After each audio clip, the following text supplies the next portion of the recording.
All whole grains, especially brown rice, is central to healing any health condition.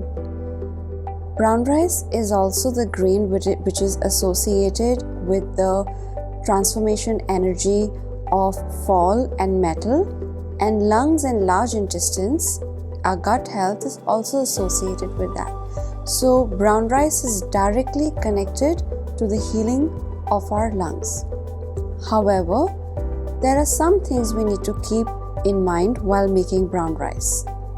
One, how we prepare it.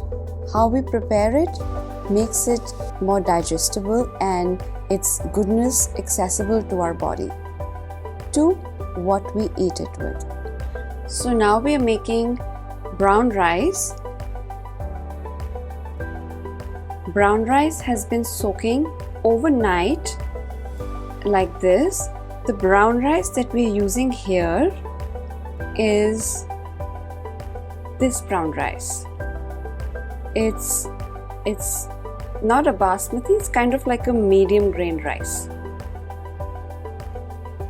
So today we're making just brown rice. That is why I have 1 cup brown rice soaked in 2.5 to 2.75 cups of water overnight. That's the process. However, I have these other grains lying over here simply to show that you can also make brown rice along with other grains. So most of the days you would be making just plain brown rice, but maybe once or twice a week what you could do is take 3/4 cups of brown rice and add 1/4 cup of millet to it, or you could be taking 3/4 cups of brown rice and add 1/4 cup of amaranth to it. The rest of the process will be exactly the same, and you could be taking 3/4 cups of brown rice and 1/4 cup of barley into it. This could be whole barley or pearl barley. So this is to show you how you can create variety in your grains, and with your brown rice how you can cook different grains. But today we will be cooking just brown rice, and this is 1 full cup of brown rice soaking in 2.5 to 2.75 cups of water. The water varies a little bit depending on the pot that you use, how heavy it is, on the fire that you use, which fire on the stove you're using, and also the water quality. So sometimes from house to house, city to city, the water may vary. The average water for 1 cup of rice is 2.5 cups of water, but I've seen that in some places it can go up to 2.75 or 3 in some cases as well. So to cook brown rice, we always want to use a heavy base stainless steel pan. So like you can see over here, this is a nice and heavy based stainless steel pan. We will transfer the rice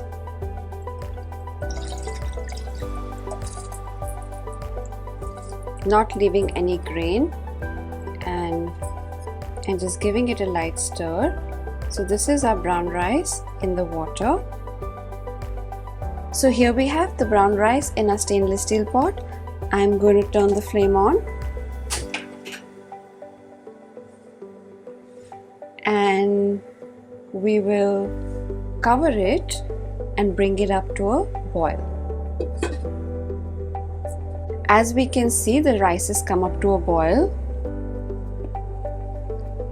It's come up to a nice rolling boil, and we're going to add a pinch of salt to the rice. We usually add about a pinch of salt per cup of grain. So if you're making 1 cup of rice, we'll add 1 cup of salt. If we're adding 2 cups of rice, we'll add 2 pinches of salt. So what we do over here is we're going to lower the flame, and we're going to take a flame tamer and put it underneath the rice and cover it and cook the brown rice for 45 minutes. That's how the brown rice becomes very soft. The soaking overnight, the bringing up to a boil, adding a pinch of salt, and simmer cooking for 45 minutes, which is what makes the brown rice delicious, nutty, soft.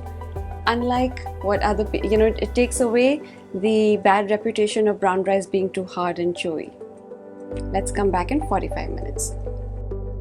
So let's go over the first point, how we prepare it. Brown rice always needs to be soaked overnight. Brown basmati sometimes may not need overnight soaking. You could soak it for 2 to 4 hours, but soaking makes the rice softer and the bioactives, the minerals and vitamins more available for us to absorb them. So we soak brown rice overnight, and then in the morning we bring it up to a boil. Some people like to change the water in the morning, depending on the brand that it's coming from or the soil where it was grown. They feel that they want to change the water, which is perfectly fine. I don't change my brown rice water, but if anybody wishes to, you can. So we bring it up to a boil in the morning in the soaking water or adding the fresh water of the same amount. Add a pinch of salt. The salt basically gives minerals to the rice, and since all grains are inherently slightly acidic on the pH chart, that little bit of salt makes it more alkaline and digestible. So every time we cook brown rice or a whole grain, we want to soak it overnight. We want to add a pinch of salt after the first boil, and then lower the flame to the lowest flame possible. Put a flame tamer, as you will see in the cooking session, put a flame tamer under the heavy base pot and cover it and slow cook it for 45 minutes. This soaking and slow cooking is what makes the rice delicious, nutty and soft. So all the bad reputation that brown rice has got from many people who think it's too chewy, it's too hard, it's not nice, is because they don't follow all these procedures. Now the second point, what we eat it with. Brown rice is a near perfect food for the human body. It is a superfood. For that matter, most grains, but brown rice even more so. Now this is from an energetic perspective.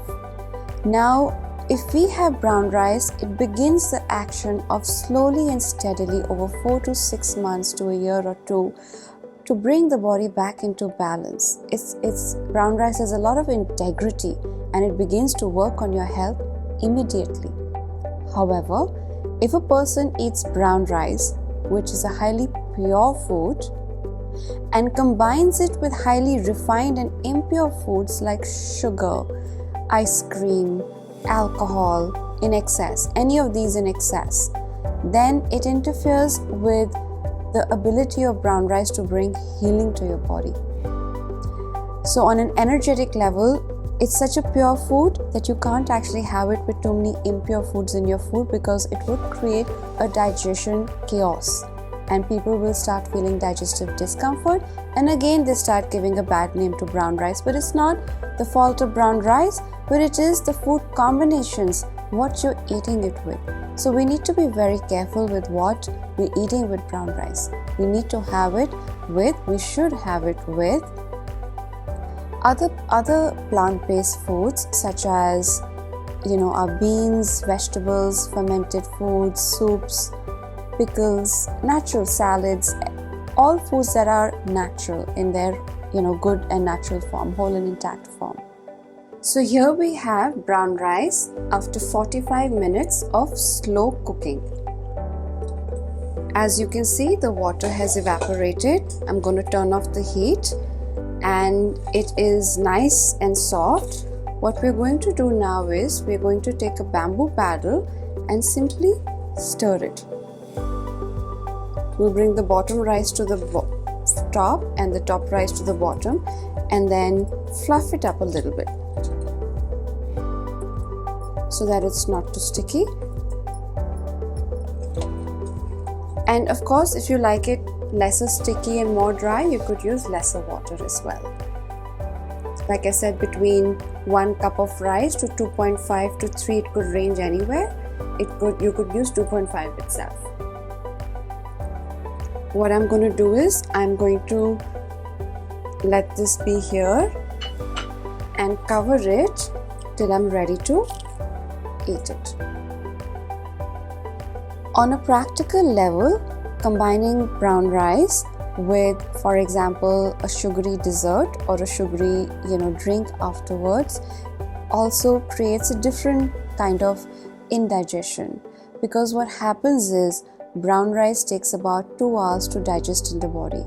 It digests slowly, hence it releases blood sugar slowly, hence it balances blood sugar for people suffering from blood sugar and diabetic issues. And it brings a hormonal stability to the body by stabilizing the blood sugar, right? But let's come back to it digests slowly. Now brown rice is digesting slowly in the gut. Right after eating brown rice, if we have raw fruit or we have a sugary drink or a sugary dessert, that gets digested in minutes. And so the sugary dessert along with the brown rice, which is digesting slowly in the gut, begins to ferment in a bad way. And so instead of brown rice acting as a prebiotic, preparing the body with healthy fiber so that the probiotics from our fermented foods and pickles and healthy eating would help the body, instead it begins to have the poor kind of fermentation, which can lead to flatulence, bloating, discomfort, sometimes even cramps and pains. So it's very important, I emphasize, while we include brown rice into a diet, which is one of the most healing foods on the planet, to cook it very well and to not have it in combination with the wrong foods. Now we can be smart about this. It's not like we have to avoid dessert all our life, which is the healthier date-based and jaggery-based desserts, or some people who may choose to have, say, alcohol or anything else. The idea is the days you're having brown rice, you don't want to have those things. The days you're having a dessert, maybe pace it out, have it with the evening snack or a late night snack much after, not a very late night, but say an hour or so after dinner, and follow up the dessert with a tea, a non-caffeinated, herbal, antioxidant rich, anti-inflammatory, digestive tea, so that it helps to digest the dessert, as well as the dessert is eaten after an hour of a meal, which is, say, not, the main grain is not brown rice or whole grains, but it could be a pasta, it could be roti, it could be dalia with vegetables, it could be something else.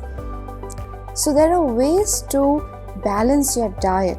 It's just about putting your mind to it and understanding and listening to your body, which foods agree and work well together for you and which foods don't work well together for you. This information I'm sharing about not combining certain foods with certain foods is of course out there, taught by many teachers, but a lot of that is my personal experience, as I've had a very sensitive digestion and I speak from pure experience. So here we have the brown rice ready.